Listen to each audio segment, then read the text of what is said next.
सबसे पहले शुरुआत करेंगे एशियाई बाजारों से। तो इस वक्त जो शुरुआती संकेत मिल रहे हैं, अगर गिफ्ट निफ्टी की बात करें तो वो हल्के लाल निशान में कारोबार कर रहा है, लेकिन बाकी सभी इंडाइसेस काफी मजबूती के साथ ट्रेड कर रहे हैं। कोरिया के बाजार हल्के लाल निशान में हैं, चीन के बाजार फ्लैटिश कारोबार कर रहे हैं, लेकिन जापान के बाजार पर नजर डालेंगे तो ऑल टाइम हाई के पास कारोबार कर रहे हैं।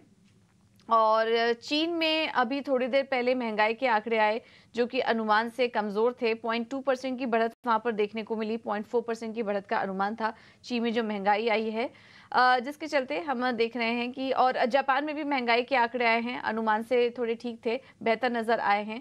तो इसके चलते हम देख रहे हैं कि जापान के जो बाजार हैं वो इस टाइम अपने ऑल टाइम हाई पर कारोबार कर रहे हैं। तो इस वक्त एशियाई बाजारों में एक के बाद एक महंगाई के आंकड़ों पर रिएक्शन यहां पर मिलता हुआ, हालांकि गिफ्ट निफ्टी इस वक्त सपाट कारोबार कर रहा है।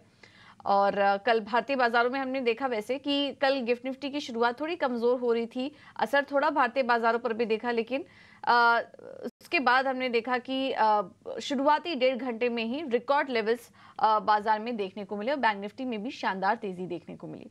तो चलिए, शुरुआती क्यूज तो ठीक ठाक ही हैं एशियाई बाजारों से। और एक बार ग्लोबल मार्केट का अपडेट ले लें दुनिया भर के बाजारों में। तो यूएस में कल हमने देखा कि वापस से S&P 500 और नैस्डैक अपने रिकॉर्ड लेवल्स पर कारोबार कर रहे थे। हर दिन नया रिकॉर्ड पर यहाँ पर ट्रेड होता हुआ नजर आ रहा है। हालांकि पॉइंट वाइज अगर हम देखेंगे तो ज्यादा बड़ा कुछ डिफरेंस नहीं है, एक रेंज ही में दिखाई दे रहे हैं अमेरिकी बाजार, लेकिन पॉइंट वाइज अगर देखेंगे तो लगातार नए स्तर को, नए ऑल टाइम हाई को टेस्ट करते हुए अमेरिकी बाजार नजर आ रहे हैं। हालांकि डाउ जोन्स में कल हमने देखा कि दूसरे दिन भी नरमी थी, करीब 52 अंकों की वीकनेस वहां पर देखने को मिली है।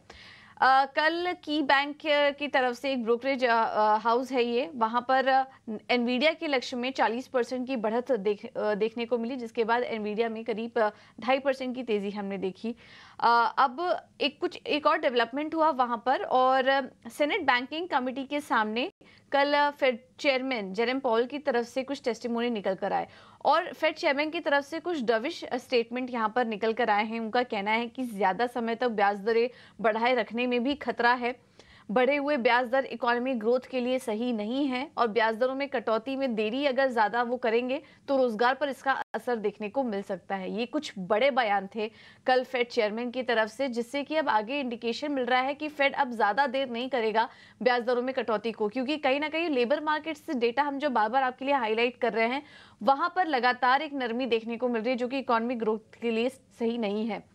कल का दिन काफी इंपॉर्टेंट होगा, फेड काफी क्लोजली वॉच करेगा कल गुरुवार के दिन जो वहां पर महंगाई के आंकड़े आएंगे। अगर फेड की तरफ से वो कंफर्टेबल आंकड़े रहे तो हो सकता है कि सितंबर में हम एक रेट कट फेड की तरफ से देखें।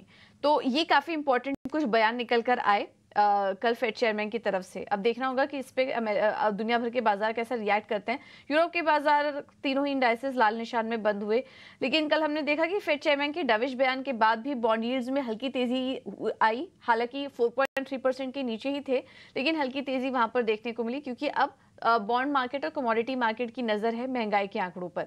डॉलर इंडेक्स भी 104 के पार निकला, 105 के स्तर को टच किया। यहाँ पर महंगाई के आंकड़ों से पहले सोने में स्थिर कारोबार हमने देखा, सोने और इसके अलावा ब्रेंट क्रूड में भी देखा, तो वहां पर भी हल्की मुनाफा वसूली थी। जहां जो तूफान की बात की जा रही थी, हरिकेन के इम्पैक्ट की बात की जा रही थी, उसके वहां पर अब धीरे धीरे सुधार हो रहा है, जिसके चलते हमने देखा कि कच्चे तेल में भी थोड़ी नरमी थी।